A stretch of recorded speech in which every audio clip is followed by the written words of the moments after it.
Hello, I am Atul Mathur and I am going to read the first part of my article titled Finding Meaning in a Mess.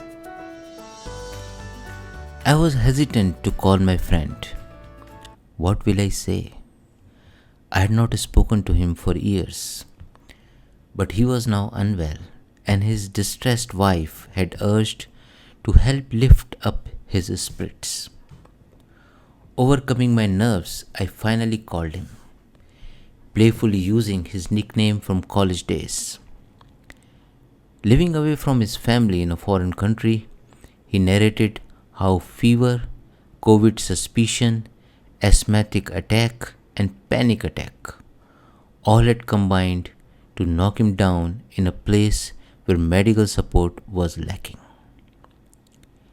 I listened for a while, but instead of cheering him up, unwittingly turned the conversation to even more depressing subject: Nazi concentration camps. After all, I was reading a book on the subject. Seeing him attentively listening to me, I quoted the following sentence from the book: "He who has a why to live can bear almost anyhow." He asked me to say it again. The next day, I called him again, while reminding myself not to drag him into my bookish conversations. Looking better, at the very start of our chat, he showed me his notebook where he had written a word in big capital letters, and the word was why. Surprised how he had latched on to a single word from our conversation previous day, I told him he was now trapped in my web of books and can't escape from reading a review of that book. His smile said it all. No choice. This article is dedicated to him and to all of us who face our own unique challenges in today's unprecedented times. Millions of people have fallen sick after contracting COVID-19, not to mention thousands who have died and their affected families. IMF keeps updating its depressing forecasts for the world economy, and millions are suddenly without jobs. A sense of fear, uncertainty, and anxiety prevails all around. In short, we are in a mess, and no one knows when and how it will all end. What's happening is beyond the control of even the richest and most powerful countries, companies, and people, leave alone an ordinary person. And yet, as an individual, do we still hold the ultimate power? Who can answer this question better than someone who has braved much worse for far longer and turned an extreme tragedy into a timeless triumph? The book in which he described his journey is among the top 10 most influential books in the United States. Originally published in 1946, the book Man's Search for Meaning narrates the experiences and doctrine of Viktor Frankl, who was among the rare survivors of Nazi concentration camps. His following words capture the essence of his journey: "What is to give light must endure burning." I repeat, what is to give light must endure burning. In the part 1 of this article, we try to make sense of what he went through, the burning part. And in the part 2, we will look at how he became a light for the world. And hopefully, we can learn something from his life to face our own unique challenges. Shaking hands with destiny. It all started with a heart-wrenching choice. In early 1940s, when Viktor Frankl was working as the head of the neurological department at a hospital in Vienna, anti-Semitism was on the rise all around. Like most Jews, sensing what was coming, he applied for a visa to America. Luckily, the visa was approved just as the window to leave the Nazi occupation was closing. But it was only for one person. It didn't include his parents. Should he leave his parents and secure own future, or stay with them knowing what it meant? He prayed for an answer. Soon after, he noticed his father had brought home a piece of marble from outside. From where and why? Bowing to his religious sentiments, he had picked it up from the site where the largest synagogue in Vienna stood before Nazis demolished it.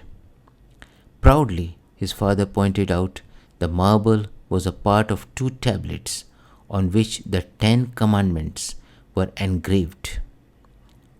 Even further, his father explained that the single letter carved on that marble belonged to a commandment that said, "Honor thy father and mother." Frankl had received the answer to his question. He let the American visa expire and continued working in Vienna and got married in late 1941. But in early 1942, Frankl and his whole family, pregnant wife, mother, and father, were arrested and dumped on a train bound for an unknown destination. Left or right? Traveling for several days and nights, when the train carrying 1,500 captives finally reached its destination, collectively, the hearts of all its passengers sank. The station was Auschwitz. Suddenly, they heard the shouts to disembark and leave behind their luggage.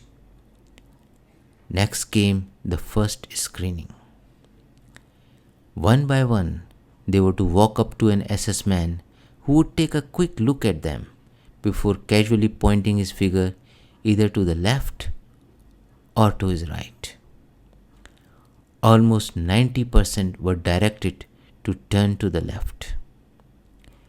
Frankl happened to be among the 10% who were asked to turn right. The 10% assembled on the right were asked to run in extreme cold, past the electrically charged barbed wires, to a camp where they were disinfected. They were given 2 minutes to strip and surrender everything: watches, money, anything.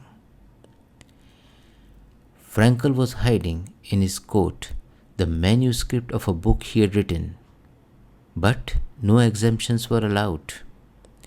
Painfully, he surrendered his mental child. Shaved completely from head to toe, he was given his new identity, number 119104. Says Frankl, "While we were waiting for the shower, our nakedness was brought home to us. We really had nothing now except our bare bodies. Even minus hair, all we possessed literally was our naked existence." What about the 90% who turned left? Later that evening, Frankl inquired with a fellow inmate about his friend P, who had come with him on the train. "Was he sent to the left side?" asked the prisoner. "Yes," Frankl replied. "Then you can see him there." "Where?" Pointing to the chimney a few hundred yards off, the prisoner replied, "That's where your friend is. floating in the heaven. Those who were asked to turn left had straightaway gone to the crematorium from the station. Stay fit or else. On the first night in the camp, he received the following tip from an experienced survivor. He said, "One thing I beg of you, shave daily, if at all possible. Even if you have to use a piece of glass to do it. Even if you have to give the last piece of bread for it. You will look younger and the scraping will make your cheeks look ruddier. If you want to stay alive, there is only one way. Look fit for work. Even if you limp, because let us say you have a small blister on your heel and an SS man spots this, he will wave you aside, and the next day you are sure to be gassed." Though feeling sick was a death sentence, staying fit was impossible in inhuman conditions the prisoner lived. Receiving a small ration of bread and watery soup once a day, the prisoners were so starved that they often debated how to deal with their limited ration. One school of thought was to immediately consume the bread after receiving it, satisfying the worst hunger pangs at least once a day. The second group, to which Frankl belonged, followed the strategy of dividing the ration to last through the day. Says Frankl in the book, when the last layer of subcutaneous fat had vanished and we looked like skeletons disguised with skin and rags, we could watch our bodies beginning to devour themselves. The organization digested its own protein and the muscles disappeared. The body had no powers of resistance left. One after another, the members of little community died. In other words, a prisoner was his own food. While their bodies starved, the prisoners were used as slaves for heavy manual labor, digging trenches for pipes, laying railway tracks, carrying heavy steel girders.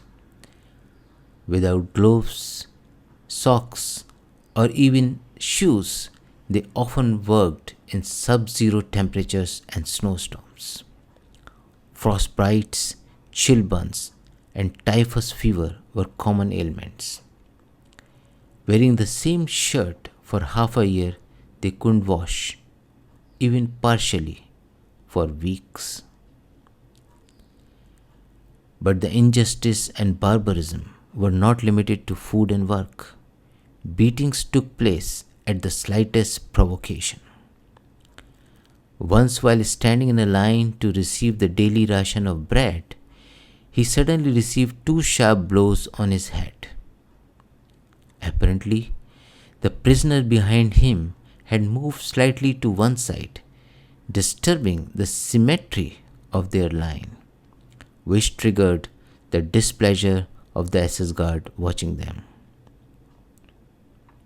Says Frankl, at such a moment, it is not the physical pain which hurts the most. It is the mental agony caused by the injustice, the unreasonableness of it all.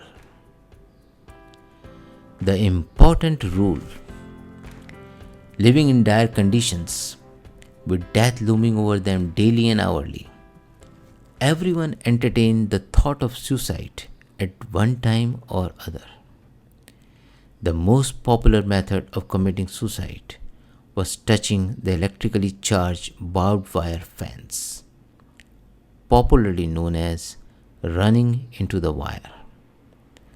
The camp, however, had a binding rule: do not stop anyone from committing suicide. If you stop, you will be violating the camp's rules. Frankl describes the chances of survival were 1 to 28, and yet he survived it all. He was released in 1945, but by then he had lost his mother, father, and wife. Despite everything he went through, he maintained, "Everything can be taken away from a man, but one thing, the last of human freedoms, and that is to choose one's attitude and in any given set of circumstances, to choose one's own way." I will repeat it. Despite everything he went through, he maintained, "Everything can be taken away from a man, but one thing, the last of human freedoms, to choose one's attitude in any given set of circumstances, to choose one's own way." To my friend, to myself, and to everyone, regardless of our individual challenges, Frankl left one simple message. In your moments of despair, think of my life. The part 1 of this article ends here. Thanks for listening.